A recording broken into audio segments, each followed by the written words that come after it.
Dans une ville connue pour ses paillettes et son glamour, où les lumières brillent sur le grand écran, il y a un côté plus sombre à la célébrité.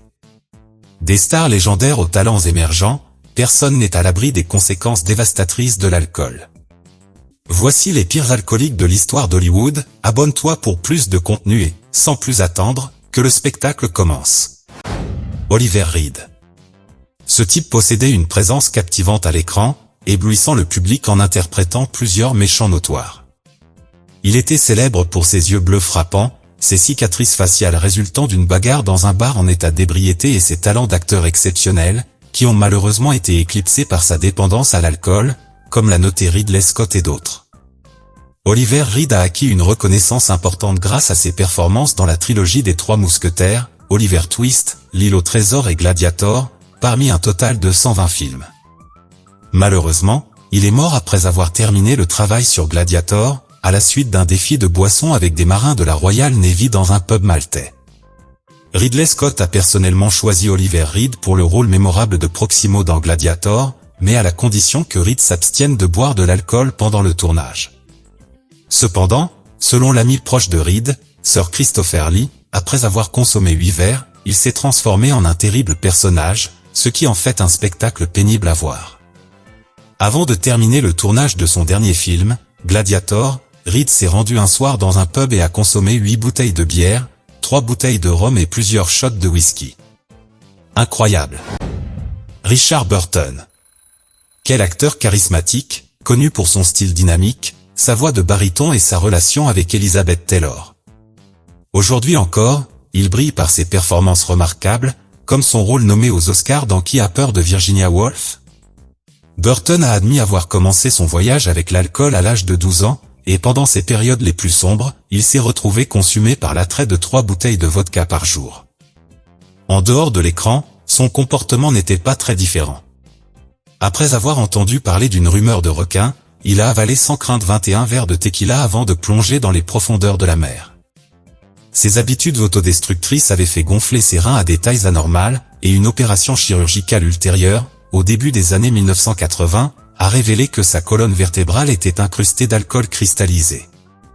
Tragiquement, son illustre carrière s'est brusquement arrêtée en 1984, lorsqu'elle a succombé aux ravages de l'alcoolisme à l'âge de 58 ans. Barbara Payton. Cette actrice était une légende dans les années 1950, qui était associée à des célébrités telles que Bob Hope et son mari French Houghton.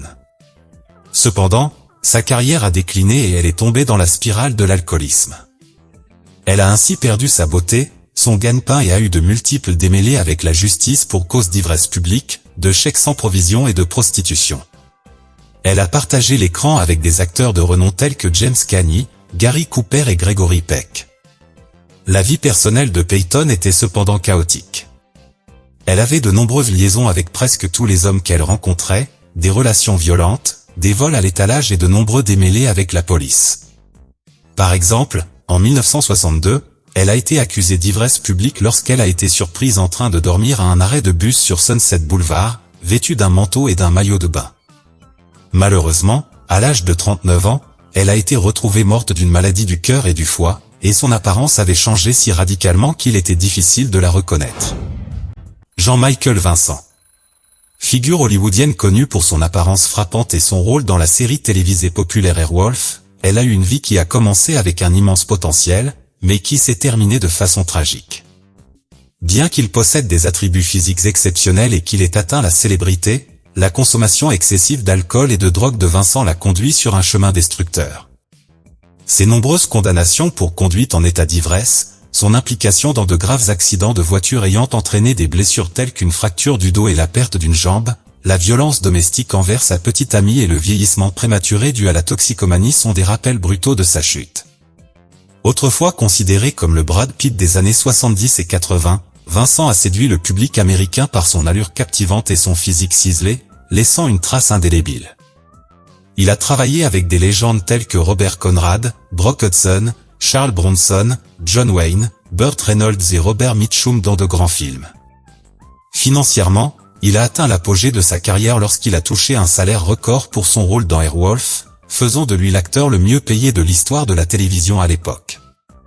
Cependant, Cette richesse excessive lui a permis de s'adonner à des habitudes destructrices, telles que la cocaïne et l'alcool. Son addiction a fini par le tuer, et son décès à 74 ans en 2019 des suites d'une crise cardiaque a marqué la fin d'une carrière autrefois prometteuse, qui a été gâchée par ses problèmes personnels et son comportement autodestructeur. Errol Flynn. Probablement l'incarnation ultime du charme et de la masculinité, il a laissé une marque indélébile en tant que légendaire swashbuckler dans des films tels que Robin des Bois et Capitaine Blood. Mais derrière le grand écran, sa vie a été un tourbillon audacieux de débauche, de noirceur et d'aventures inébranlables. Cet homme à fans notoires était fier de son image de voyou séduisant, de combattant féroce, d'amateur de cocaïne et d'ardent amoureux de la bouteille. Non seulement Flynn s'est retrouvé à boire avec Fidel Castro en personne à Cuba, mais sa propre garçonnière à Malibu, qu'il partageait avec son collègue acteur David Niven, a été surnommé Cirrhosis by the Sea en raison de l'énorme quantité d'alcool consommée entre ses murs. Lorsqu'il s'est effondré dans un ascenseur au début de la trentaine, un professionnel de la santé lui a annoncé la triste nouvelle. Son cœur et ses poumons avaient subi des dommages irréparables. Tragiquement, son mode de vie excessif l'a tué dans la cinquantaine, lorsqu'il a succombé à une crise cardiaque fatale. Humphrey Bogart.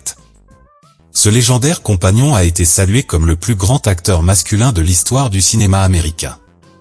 Avec de nombreuses nominations aux Oscars et des performances mémorables dans des classiques intemporels tels que Casablanca, Le Faucon Maltais, Le Trésor de la Sierra Madre, L'African Queen et bien d'autres, il est facile de comprendre pourquoi il a gagné un immense respect parmi les acteurs hollywoodiens.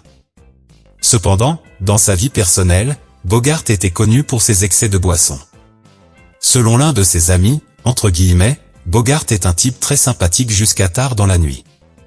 Après cela, il se transforme en une version de lui-même qui pense être Bogart. À ces moments-là, sous l'influence de l'alcool, il peut se mettre en colère, devenir têtu ou même viol.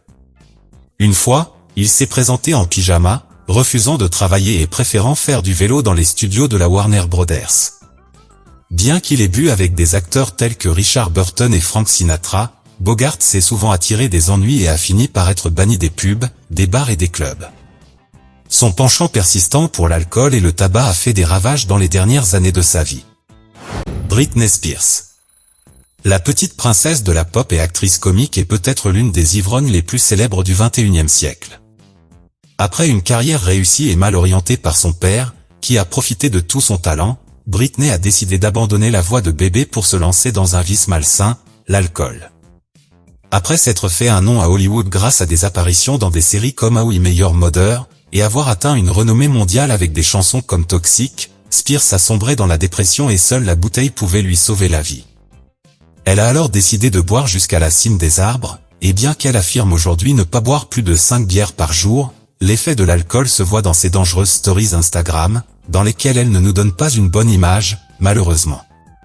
Si tu veux lui envoyer un message d'encouragement et lui rappeler la méthode du bon Dieu pour abandonner l'alcool, laisse-le dans les commentaires, et bien sûr, passe voir la vidéo sur l'écran ci-dessous, tu vas adorer.